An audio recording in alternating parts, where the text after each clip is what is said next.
Kemarin terjadi ada sebuah YouTube yang dikomentari dengan hangat oleh Rafli Harun. Nah, Rafli Harun, yaitu berkaitan dengan sumpah yang disampaikan oleh Ketua Nasdem Surya Paloh.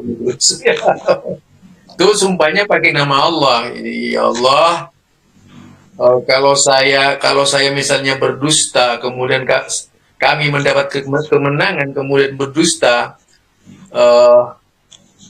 adablah kami gitu. Kalau kemudian kami mengkhianati umat ini, adablah kami, binasakanlah kami semua. Maksudnya itu adalah Nasdem, seluruh Nasdem.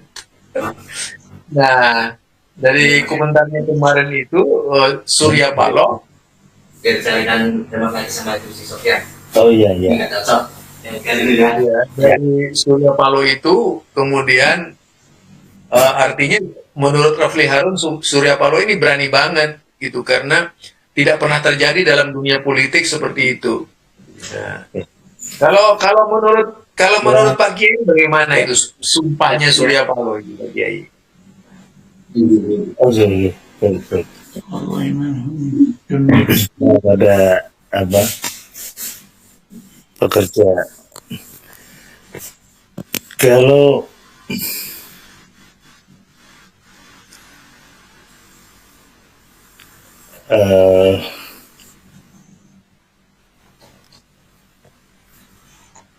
agak sulit ya, apa istilahnya, menilai sumpah itu dalam artian sumpah benar-benar sumpah atau hanya sekedar perlu pengakuan bahwa itu sumpah.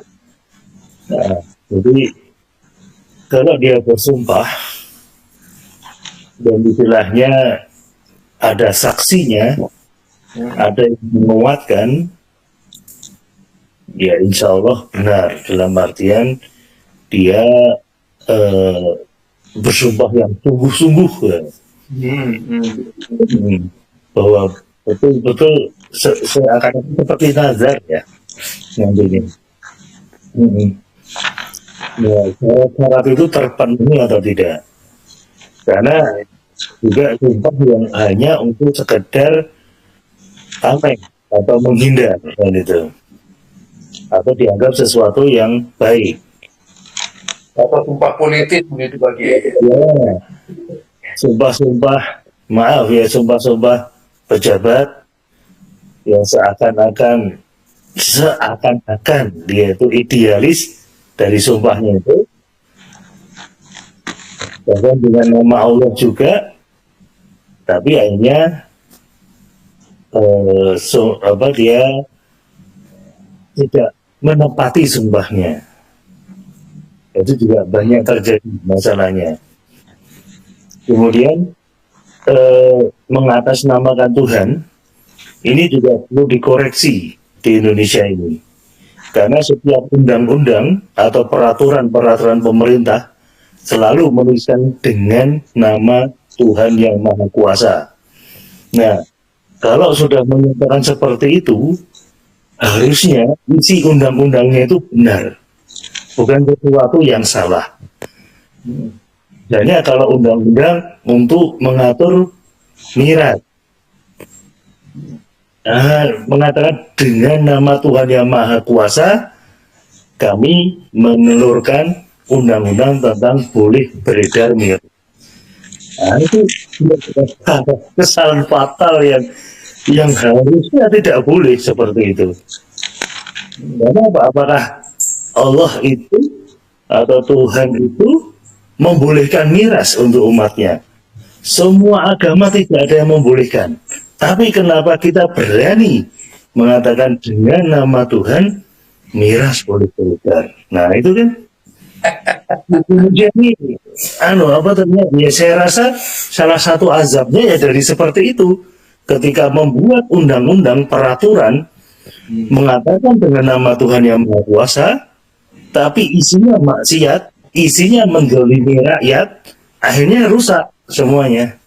Nah, harus dikoreksi lagi undang-undang yang muncul itu dan mengatasnamakan dengan nama Tuhan yang Maha Kuasa, Nah, ketika isinya salah, menyalahi apa yang dikehendaki oleh Tuhan atau Allah, nggak mampu gitu kan. Ya, oke. Ini kalau menurut pendapat Bu sendiri dalam hal ini bagaimana Bu ya?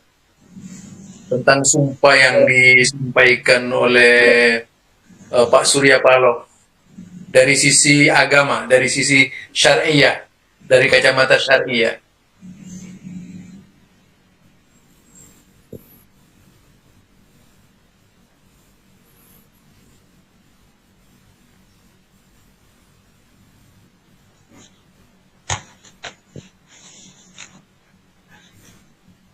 Buya, menurut Buya sendiri bagaimana dari kacamata syariah itu? Betul, betul. Nah, berkaitan dengan sumpah Surya Paloh tadi. Ya, barangkali pendapat saya begini Pak Zul. Ini memang kita ini sangat diperingatkan oleh Allah Taala. Pertama, tidak jangan jadikan sebagai sumpah sebagai alat untuk melakukan ya penipuan lah itu sesama kita itu. Jangan untuk menguatkan atau meyakinkan orang dengan statement kita, lalu kemudian kita bersumpah ya supaya orang yakin dan percaya begitu. Padahal sungguhnya barangkali itu dijadikan sebagai alat untuk apa? Untuk melakukan penipuan. Padahal sesungguhnya mereka itu selama ini menunjukkan ya ketidaksukaan kepada Islam dan malah menghalang-halangi Islam gitu. Dan kalau mau berkaitan dengan ada janji-janji, apalagi berkaitan dengan politik, itu mereka bersumpah dengan nama Allah SWT. Ini sesuatu yang barangkali Allah SWT Al-Quran itu mengingatkan bahwa mereka itu ittakhadhu aymanahum junnah. Ya, mereka sering mengambil sumpah itu sebagai perisai saja, ya. Perisai, padahal mereka itu fasadu alhamdulillah. Kenyataannya mereka itu orang yang selalu menghalangi jalan Allah Taala. Ya, maka Allah mengatakan falahum adzabun muhin, mereka itu kan mendapatkan azab hina. Jadi memang sumpah jangan dijadikan sebagai satu alat untuk meyakinkan orang, ya seperti orang sederhana lah, seorang berdagang lah misalnya.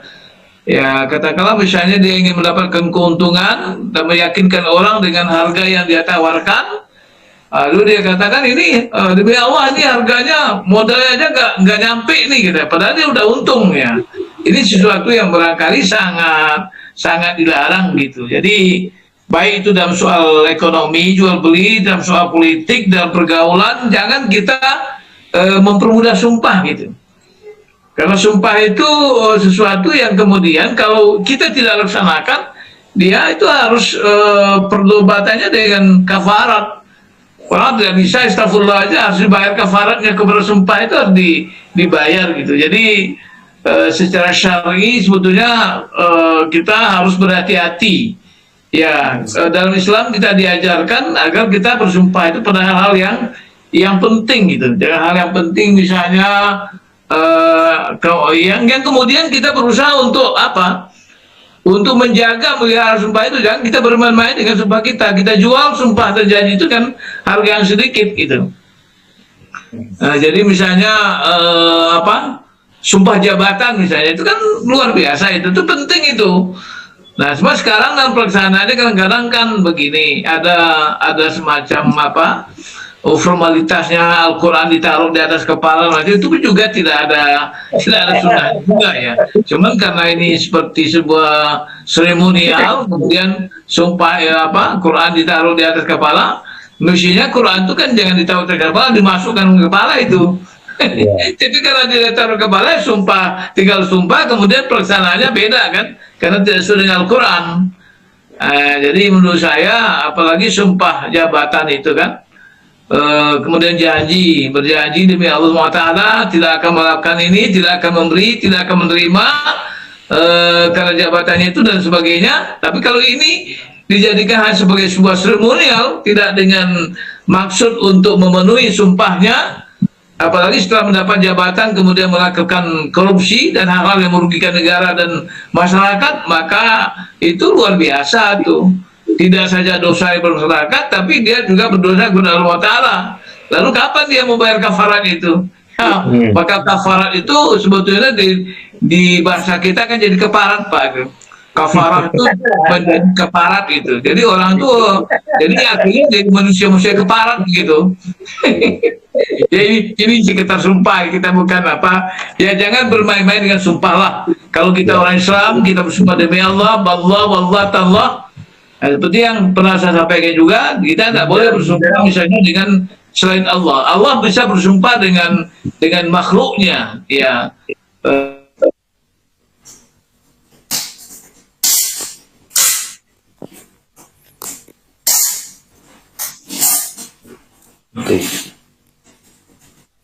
Oh.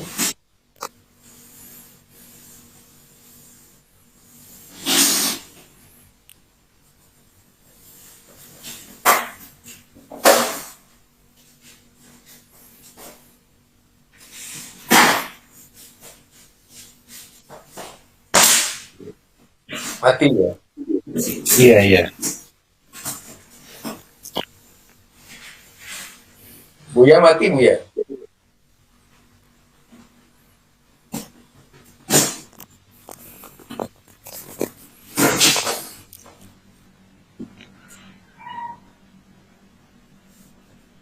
Mati yang Buya ya. Gitu Pak. Jadi maksud saya apa namanya, sumpah itu sesuatu yang penting gitu, sesuatu yang penting.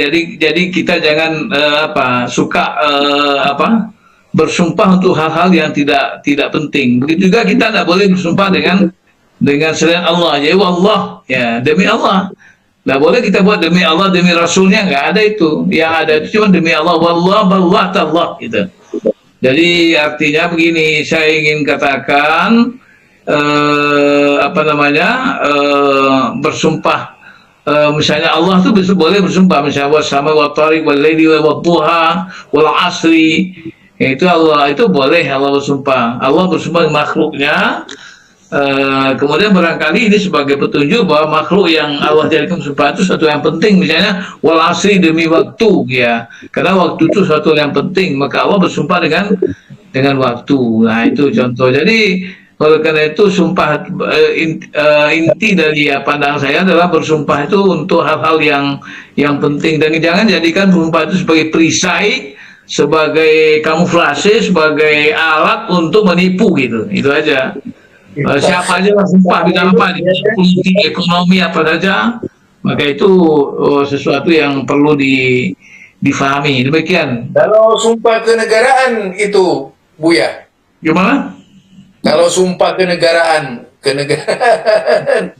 Iya, apa saja kalau dia bersumpah, karena kan memang kalau kita lihat Rasulullah SAW itu dalam beberapa hal-hal penting, misalnya seperti bay'ah Aqabah itu ya, atau Bai'atul Ridwan, itu kan memang ada Rasulullah dalam sirah Nabi yang kita pelajari, ketika beliau akan menghadapi situasi-situasi yang genting, situasi yang dan memerlukan al-wala, ya, memerlukan loyalitas, kesetiaan yang jelas, yang tegas daripada umatnya, pengikutnya, sahabatnya, maka Rasulullah minta mereka untuk bay'uni, bersumpah denganku. Itu.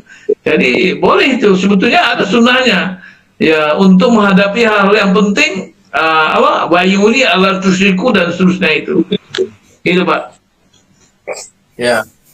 Sekarang ini kan sering terjadi, kalau seperti perjuangan apa istilah kaum di Al-Quran itu kan, takhudu aimanahum junnatan fasuddu an sabilillah, Ya. buat orang munafik. Iya. Ada itu di ayat 2 surah Munafikun itu ada. Ayat 2 surah Munafikun itu ada itu. Dia juga bunyi itu, takhadu aimanahum junnah. Mereka yang kemudian mereka itu akan diberikan adab yang bersangatan itu. Orang-orang yang mempermainkan sumpahnya itu itu akan diazab oleh Allah dengan azab yang bersengatan. Jadi menurut saya begini Pak, siapapun kita tidak bicara si fulan, si fulana, sebagainya itu. Siapapun yang bersumpah tentu kita lihat dulu juga apa Pak, komitmennya selama ini terhadap Islam seperti apa. Jangan-jangan sumpah-sumpah ini sumpah apa aja. Sumpah yang junah aja gitu. Nah, jadi sekarang junah dengan janah itu kan berbeda Pak. Kalau junah itu perisai, kalau janah itu surga kan.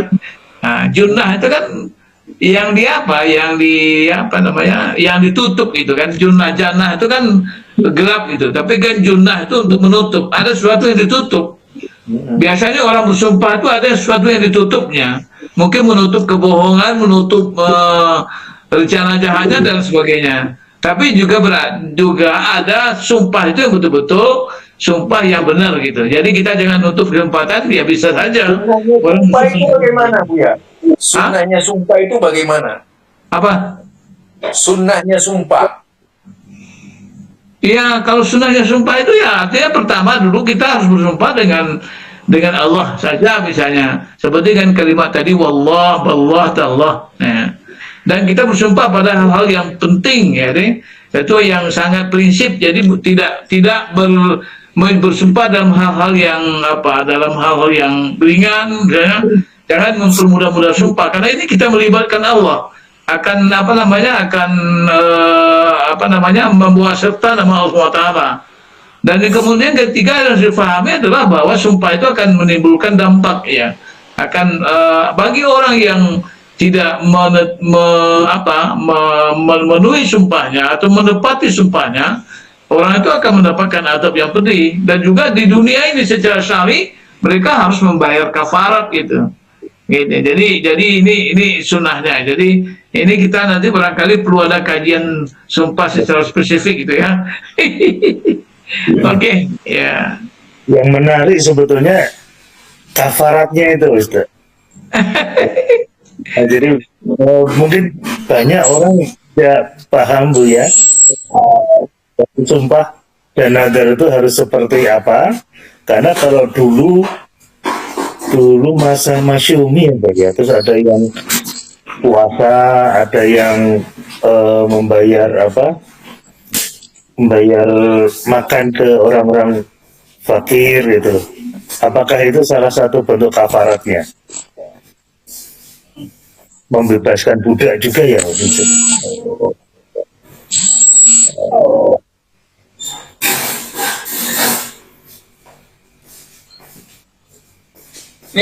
Ini ada yang masuk nih Pak, maaf nih, ada yang masuk jadi suaranya terganggu begini. Udah, cepatnya diulang lagi. Ya, jadi Bu ya, yang banyak yang tidak paham adalah ketika kita ternyata menyalahi sumpah atau menyalahi nazar, itu kafaratnya apa tentunya. Ini yang jarang disosialisasikan. Itu Bu ya, berkaitan dengan orang yang bersumpah kafaratnya, misalnya berdusta dalam sumpahnya, baik juga dalam nadar. Kemudian nadar sumpahnya salah gitu, gimana Bu ya? Ini saya nggak bisa dengar nih Pak, ada masuk, ada telepon masuk, jadi suara saya ini terganggu ini sekarang nih. Berdua aja dulu Pak, nanti saya kasih tahu semua orang tuh masuk deh Pak. Saya kebetulan nggak atur nanti yang jangan ganggu itu.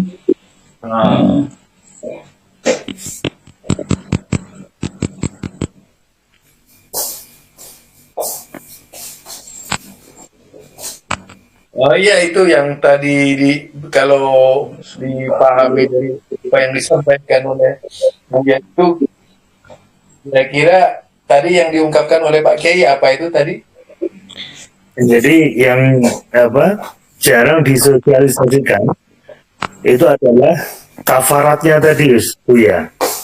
Jadi ketika orang bersumpah dan menyalahi sumpahnya, atau orang bernazar dan menyalahi nazarnya, atau tidak mampu melaksanakan nazar tersebut, itu ada kafaratnya. Nah, kafarat-kafarat yang harus dilakukan seperti apa. Ini yang jarang sekali disosialisasikan, saya rasa itu. Ya, kalau nadar itu kan hampir sama dengan sumpah ya. Iya, Kalau nadarnya memang tidak benar, kemudian nadarnya apakah nadar juga sumpah yang tujuannya tidak syar'i, ya, itu bisa ada kafaratnya kan, itu juga jadi masalah ya. Mungkin itu kalau saya lihat itu Pak Kiai, ini yang dia lagi bermasalah ini anunya HP.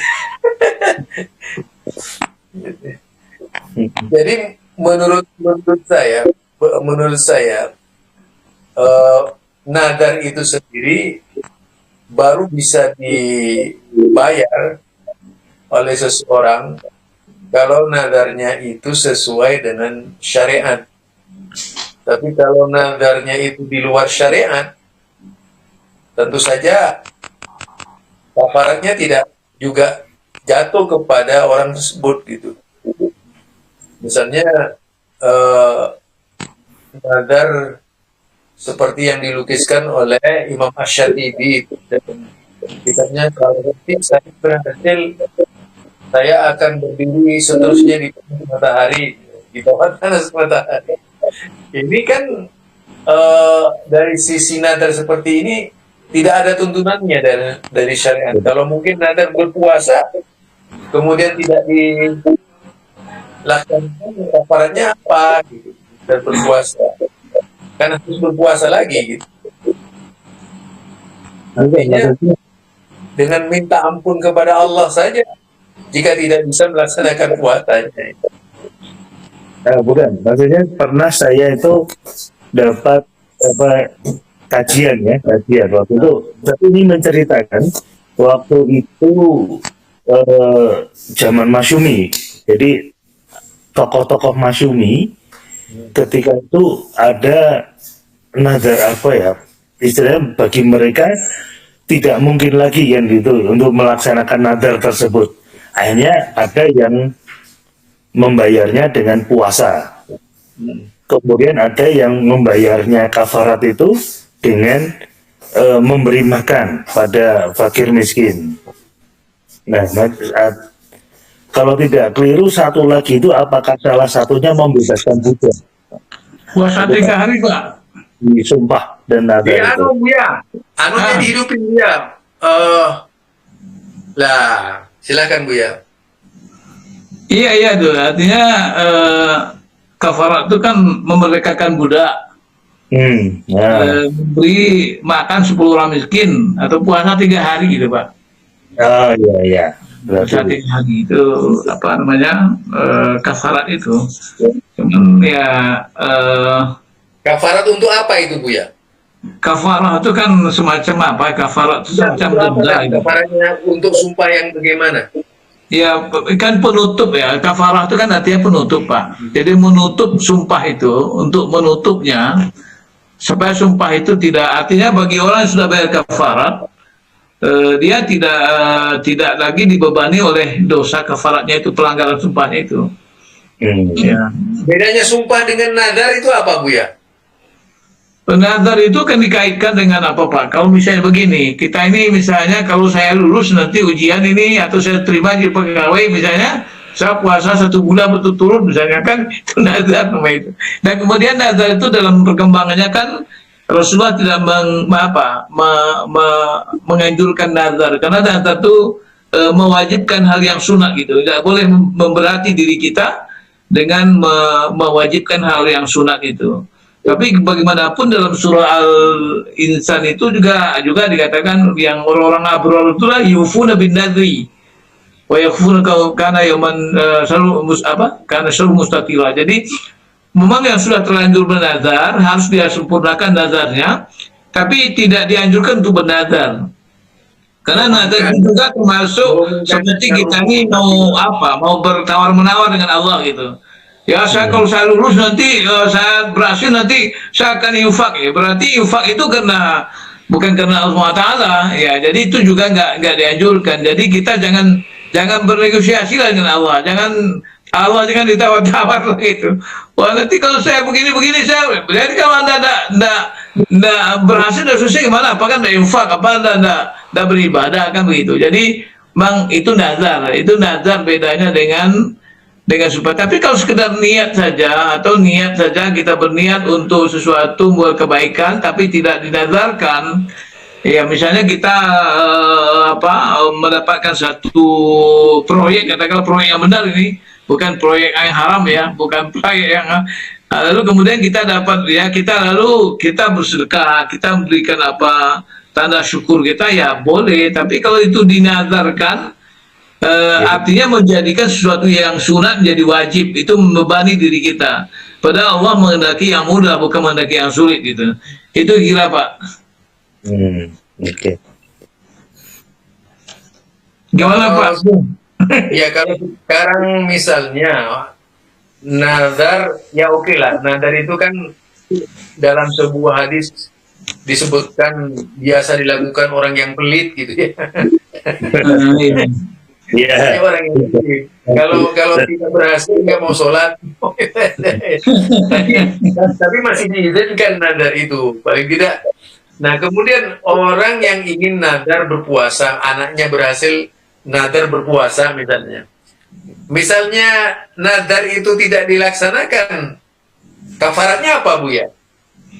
Wah itu memang nggak ada itu, so itu nggak termasuk sumpah. Itu kan nazar itu berarti berdosa, makanya nggak boleh dinazarkan begitu, karena itu membebani. Ya, katakanlah dengan nazar yang misalnya saya kalau ini sukses nih, saya bernazar saya janji mengganti kucing misalnya, itu tidak boleh itu menazarkan hal-hal yang melakukan perbuatan yang sebetulnya tidak dilarang. Tapi misalnya bernazar suatu yang kalau berhasil nih saya mau sholat, itu nggak perlu dinazarkan, sholat itu wajib kan. Dinazarkan atau tidak, sholat itu wajib. Jadi kalau orang misalnya mau saya ini kalau nanti dia akan melakukan pelayaran ataupun penerbangan, lalu terjadi goncangan yang luar biasa, lalu janji bahwa ya Allah, nanti kalau saya selamat, saya sampai di darat, saya akan sholat, saya akan rajin begitu. Ternyata enggak, ya dikutuk Allah nanti. ada ceritanya di Kepulauan Riau itu kan ombak ke Natuna, Pulau 7 itu kan dulu besar itu. Kalau musim selatan itu besar itu. Ada orang yang orang preman lah gitu. Karena saking ombak itu besar dan sudah sangat berbahaya dan ya potensi tenggelamnya tinggi, akhirnya dia berdoa kepada ya Allah, aku kalau sampai ke darat nanti aku akan akan ibadah, akan sholat semacam itu. Ternyata setelah sampai darat, lalu dia teriak-teriak, ya Allah sudah kena tipu katanya. Langsung hitam orang itu Pak. Langsung diberi Allah langsung waktu itu, karena dia sudah melakukan sesuatu yang sangat berlebihan terhadap Allah SWT gitu. Nah, itu yang saya dengar. Apakah itu betul gitu, tapi ada ceritanya Pak. Kalau nazar politik sekarang misalnya, yang banyak dilakukan oleh tokoh-tokoh politik, nanti kalau saya misalnya mendapat suara, saya akan mendirikan masjid, kenyataannya tidak gitu. Atau kalau saya jadi pemimpin, nanti akan ini, pokoknya yang meringankan kepada bangsa. Tuh nazar seperti ini gimana ini Bu ya? Oh itu banyak sekali dosanya Pak. Yang pertama sudah berkhianat kan. Yang kedua bersumpah dengan Allah, kemudian melanggar sumpah, berkhianat, ya kan? Itu udah orang manusia terkutuk itu Pak. Dan kemudian kalau sudah jelas nggak usah dipilih lagi. Sebenarnya begini Pak, kalau kita ini kalau sudah banyak pemimpin, sudah banyak janji-janji begini begitu, udahlah ini udah ada tanda-tandanya nih, tanda-tanda zaman. Udah tanda-tanda munafik itu. Jadi orang yang hal-hal seperti itu nggak perlu janjikan. Misalnya jadi pemimpin, akan begini, tidak perlu dijanjikan itu sudah kemestian dan kewajiban. Hal-hal yang menjadi kewajiban itu tidak mesti diperjanjikan. Mau apa diperjanjikan, ya kan? Jadi tapi kemudian karena untuk memperkuat, misalnya seperti jabatan itu, pelantikan misalnya disumpah untuk memperkuat agar ini mungkin untuk apa namanya, katakanlah ini semacam apa ya, semacam tajdid ya, menyegarkan, memperbarui atau menguatkan, mentakyid misalnya, untuk taukid itu, untuk menegaskan itu ya boleh. Tapi sebenarnya tanpa bersumpah, tanpa berjanji atau bernadar pun, ya orang kalau jadi wakil rakyat yang perjuangkan rakyat dong. Kalau enggak ya itu namanya pengkhianatan, karena dia menjadi wakil rakyat itu karena dukung rakyat, suara rakyat.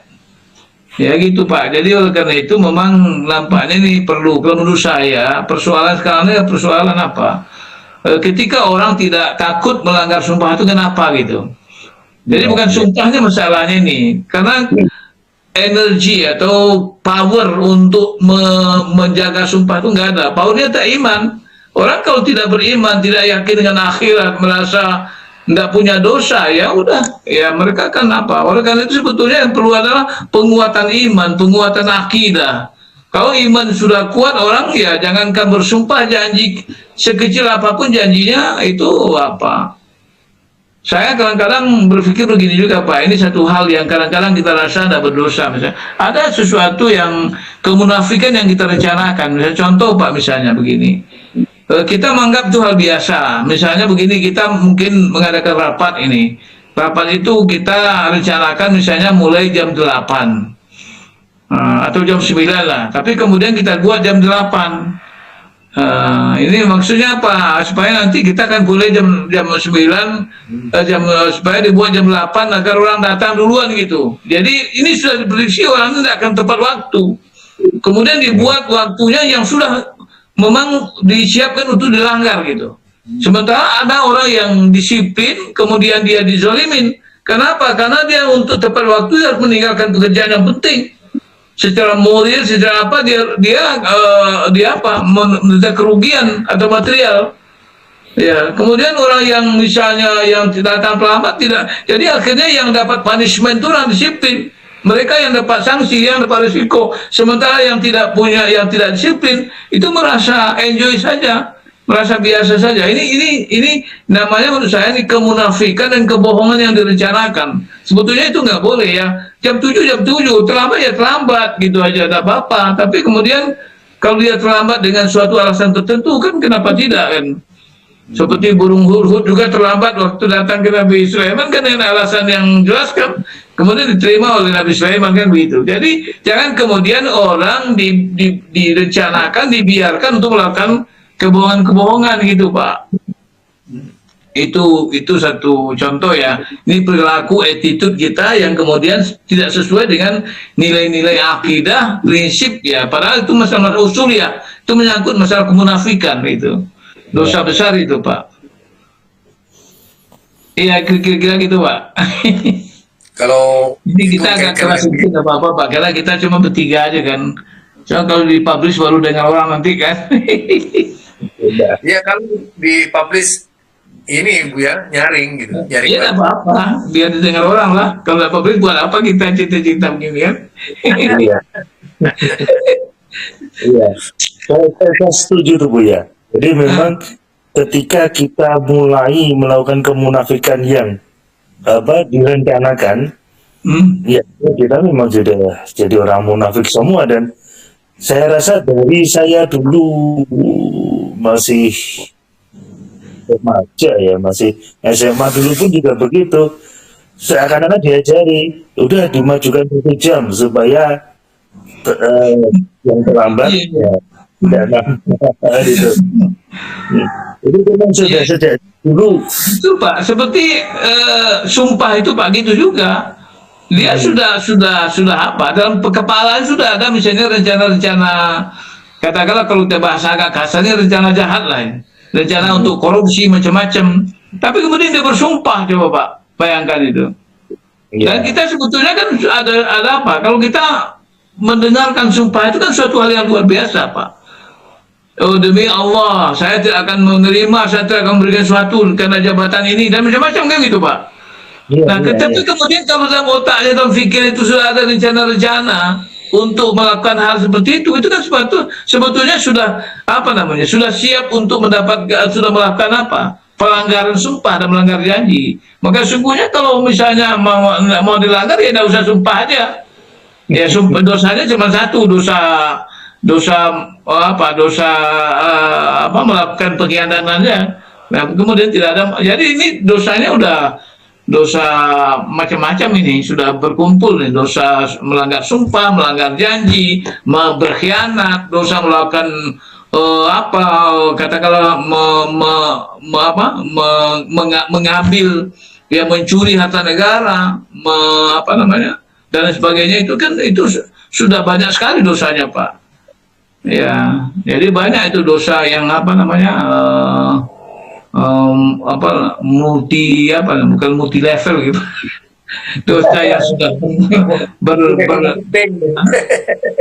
yang dosanya sudah adhafan mudhafah Pak itu. Berlipat ganda ya. Hah? Berlipat Apalagi ganda. menjadi rakyat sampai rakyat juga menjadi miskin, menjadi terlantar, menjadi tidak berpendidikan dan sebagainya kan gitu Pak. Ini cita-cita aja, cita-cita kita tidak menciptakan satu orang tertentu, tidak menciptakan kelompok tertentu, kita menciptakan bagaimana kemudian kita menyadarkan umat ini bahwa ini sesuatu yang tidak main-main. Sumpah itu sesuatu yang sangat penting kita fahami bahwa itu menimbulkan apa namanya akibat-akibat yang fatal terhadap diri kita. Melanggar sumpah itu berdosa kepada Allah Taala dan juga melanggar janji itu adalah merupakan hal yang merupakan ciri-ciri kemunafikan. Karena kan kita sudah tahu semua tuh, orang kan sudah tahu semua. Karena ayatul munafikin salah satu semua orang sudah tahu Pak. Tidak ada yang tidak tahu lagi. Idza hadasa kadzaba, idza wa'ada akhlafa, idza tumina khana, itu semua orang sudah tahu. Ya kan? Cuman kan dianggap ini sesuatu yang Pelaksananya yang sulit ya. Pelaksananya yang sulit. Pelaksananya sulit dan banyak juga kita yang kadang-kadang kita juga baca hadis itu kemudian kita juga merasa tidak berdosa juga berbohong gitu. Ya nanti Ustaz kita nanti yang ngaji iya tapi misalnya nggak dipenuhi misalnya kan. Atau misalnya ada undangan yang lagi agak masjidnya agak lebih besar misalnya, waduh, saya kadang-kadang dia apa itu, saya kebetulan ada acara ini, kebetulan acaranya itu sama-sama ngaji juga, sama-sama khutbah juga, tapi masjidnya agak besar ini kecil gitu. Diutuslah anggotanya atau anak buahnya aja, itu kan macam-macam juga Pak. Ini perilaku-perilaku yang kemudian tidak saja orang biasa, tapi kadang-kadang orang yang mestinya memberikan contoh juga kadang-kadang terlibat juga dengan hal seperti itu, ya kan? Nah, ini kan makanya sebetulnya harus dilakukan itu. Saya kan termasuk apa nih? Saya kan wakil ketua Komisi Dakwah MUI Pusat yang juga diamanahkan sebagai ketua Pokja standarisasi. Saya selalu setiap pelatihan itu ada, kita sudah menstandarisasi sekitar 1.200 orang itu, selalu saya sampaikan itu. Apa namanya, jangan kemudian mendiskriminasi objek dakwah kita. Kalau ini masjid besar, nah kita apa? Kalau masjid kecil, nah karena ada di waktu yang sama ditawari masjid besar dan kecil, ya kita ambil masjid yang besar karena amplopnya berdiri Pak, tidak bisa dipatahin gitu, pernah tebal ya. Kalau apa itu kan bisa dilipat aja gitu. Ya. Makanya ada Al-Quran, ada 9 ayat kalau tidak salah itu mengatakan ya ini ajriya illa Allah, tidak adalah upah apa ini kecuali hanya dari Allah SWT. Kalaupun kita diberikan amanah seperti amplop segala macam itu kita harus sikapi sebagai amanah Allah, bukan upah kerja. Karena upah itu tidak ada, dakwah itu visinya jihad sabilillah. Mestinya kalau kita punya uang banyak, jangan kemudian malah menerima duit. Kita yang harus membawa duit ke apa itu. Jangan kemudian kita terbalik di Rasulullah. Di surat Yasin itu keberapa itu? Gimana supaya tentang seorang dai yang tidak perlu dana gitu. Itu di surat Yasin gimana ayatnya lupa saya juga.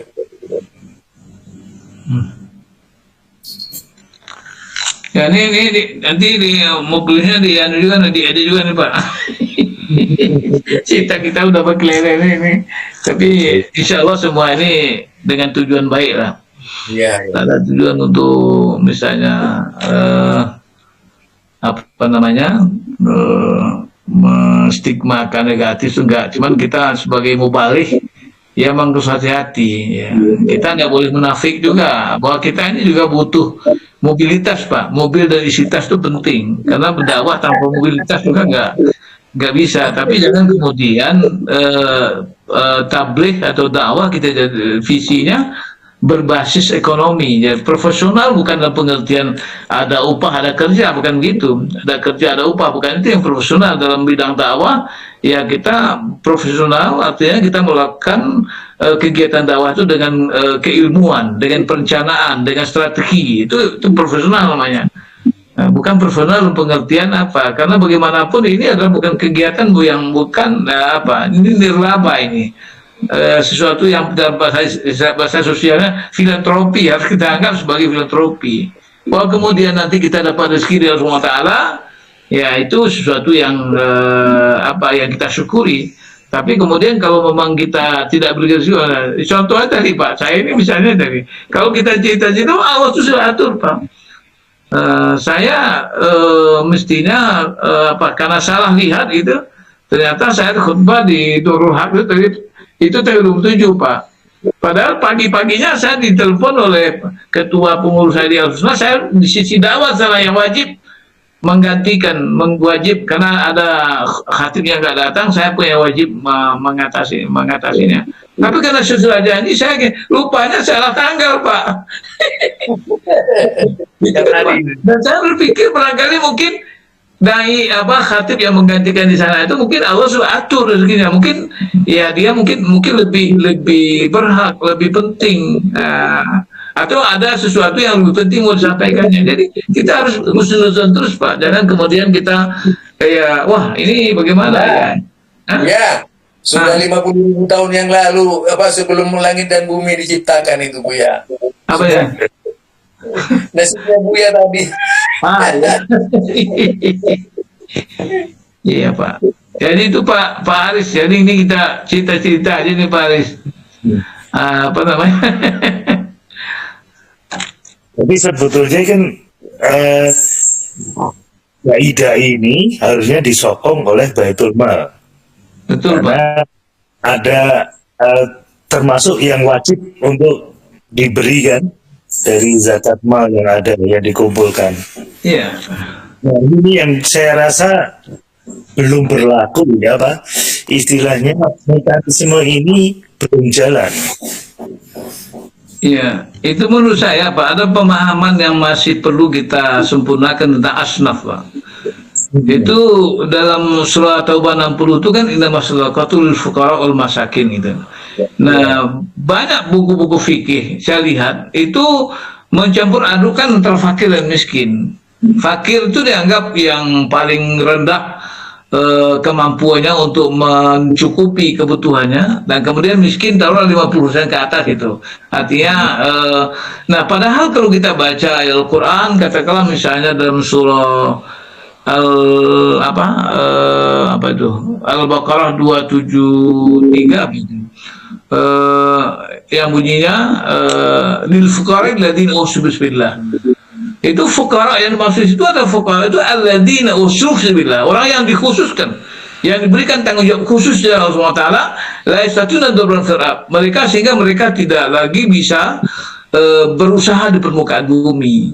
Nah, itulah yang kemudian mubalik-mubalik tadi, dai-dai, kemudian juga para pengurus-pengurus lembaga dakwah yang setiap hari melakukan apa gerakan-gerakan dan mereka diberikan tanggung jawab khusus untuk tidak sehingga dengan tanggung jawab itu mereka tidak bisa lagi melakukan apa lain. Begitu juga fuqara itu dikaitkan dengan hijrah Pak, hijrah. Seperti Amr bin Auf itu orang kaya, tapi ketika dia hijrah, dia tak mungkin bawa kekayaannya, bawa kebunnya segala macam itu. Sehingga orang yang hijrah itu dimasukkan fukara juga, ya orang yang membutuhkan. Jadi artinya di sini fukara tidak dikaitkan dengan soal kemiskinan harta, Iya, bukan kemampuan. Karena orang yang fukara itu dikatakan juga di sana itu orang yang ta'affuf, yang la yas'aluna ilhafa, dan dia tidak pernah meminta-minta. Orang kalau masih meminta-minta bukan fukara, Pak, itu miskin itu. Orang fukara tidak pernah meminta, dia itu tidak mau meminta, dia apa? Karena dia atau apa? Karena apa? Ta'affuf itu. Ya sabul mujahiduna aghniya min ta'affuf. Mereka menjaga harga diri. Kalau orang udah minta-minta, udah segala macam, itu tidak fukara, itu miskin. Nah ini yang saya lihat, Pak. Makanya kadang-kadang kalau kita mau perhatikan itu Pak, para dai, para mubalih, orang-orang yang aktivis mujahid dakwah itu termasuk orang-orang fukara, Pak, bukan orang miskin. Jadi ini yang kemudian tidak difahami. Saya kemarin datang ke Basnas DKI Jakarta, saya cerita sama itu. Mereka dapat pencerahan. Oh ya, kalau ini sudah bisa kita pakai itu ini, Pak, sebetulnya bisa, ini banyak dana yang bisa kita pakai katanya untuk fukara ini. Nah, ini yang Pak, yang saya saya selama ini merasa itu ada semacam mispersepsi gitu. Nah, tapi karena itu saya lihat juga di berbagai fikih dan tafsir dalam Al-Quran, dalam juga banyak yang berpaham seperti itu. Nah, itu Pak. Ya, itu termasuk kisahnya Abu Bakar itu. Ketika dia sebagai khalifah dan masih terpaksa mencari penghasilan ke pasar, maka Umar bin Khattab menyuruh Baitul Mal untuk mengeluarkan, karena dia sudah dibebani untuk mengurus umat, tidak boleh lebih, dia menjadi orang kekurangan, harus dicukupi. Betul gitu. Betul itu Bu ya. Jadi harus diperbaiki konsep-konsep itu, karena saya rasa kalau itu jalan, Islam ini cepat berkembang. Karena dengan Baitul Mal itu. Ini kemudian marwah para dai kita terjaga, Pak. Betul. Jadi wibawanya itu tetap terjaga karena dia sudah dicukupi oleh Baitul Mal. Ada tambahan ya alhamdulillah, tidak ada pun tidak apa-apa. Nah, tidak minta-minta kan itu. Iya. Jadi ini kan kayaknya kita seperti jual beli, Pak. Cash and carry gitu, Pak. Iya. Dan jadi itu, habis ceramah langsung dapat amplop gitu kan. Kadang-kadang pengurus itu juga kadang-kadang nggak ada juga, Pak. Kita dikasih amplop dari orang banyak ini. Saya padahal jamaah Pak itu. Jamaah melihat kita, padahal kita pakai jas bagus, Pak. Pakai apa? Jamaah yang kasih duit itu miskin-miskin. Ini perlu kita kembangkan lagi, Pak. Mungkin diskusi-diskusi kita podcast seperti ini, Pak Aris. Ini penting ini Pak Zul ini menggagas ini, biar nanti apa yang kita bicarakan ini ada orang lain yang juga barangkali bisa, apalagi orang-orang yang punya kompetensi, orang-orang yang berkompeten lah, orang-orang yang punya otoritas itu akan mendengar ini ya. Saya rasa ya seperti yang keyakinan Pak Aris tadi, kalau misalnya ini difahami seperti yang kita bicarakan sekarang, sebetulnya Islam ini akan cepat berkembang. Artinya yang sekarang yang ngaji itu Pak, yang ceramah itu siapa Pak? Yang ceramah itu, yang melakukan ceramah itu adalah masjid yang katakanlah mampu memberikan mukafah, yang mampu memberikan transportasi. Nah, tapi masjid-masjid yang jauh-jauh di desa ataupun di bantaran kereta api, di pinggir sungai, di pinggir hutan, siapa yang mau ke sana? Karena mereka tidak pernah ngundang. Jadi kita ini belum dai sebetulnya, kita matu'u sebetulnya. Kita belum undangan, bukan mengundang, tapi malah hubungannya dengan ayat itu Bu ya, la nuridu minkum jazaan wala syukura, itu gimana Bu? Nah, iya itu kan, itu ada, itu kan jelas, itu udah berlalu itu kan itu. Jadi itu kan menyangkut makan itu Pak. Innamatum kullu la nuridu minkum jazaan wala syukura, kayak itu. Jangankan jajan, syukur aja nggak mau kan. Kalau balasan itu kan sudah pakai amplop itu. Syukur aja nggak mau, terima kasih aja nggak perlu. Ada orang kita kasih sesuatu kemudian langsung berangkat ya nggak apa-apa. Karena kita mau nggak mau terima kasih gitu. Jangan